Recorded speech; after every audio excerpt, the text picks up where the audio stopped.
বিশেষ করে জুলাইয়ের ইতিহাসে নারীকে শুধুমাত্র একটা ইতিহাসের সাক্ষী হিসেবে না, ইতিহাসের নির্মাতা হিসেবেও যাতে দেখা হয় এখন থেকে।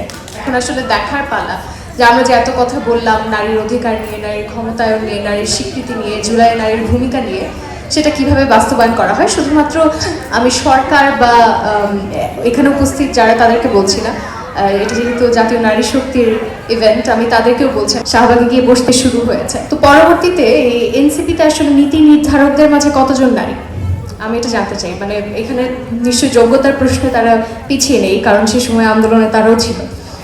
যাই হোক, আমি মনে করি যে এতদিন পর আমি বোধহয় জুলাই বিষয়ক বা জুলাইয়ের নারীদের ভূমিকা নিয়ে কোনো ইভেন্টে আমি এই প্রথম এলাম, আমাকে এই প্রথম আমন্ত্রণ জানানো হয়েছে।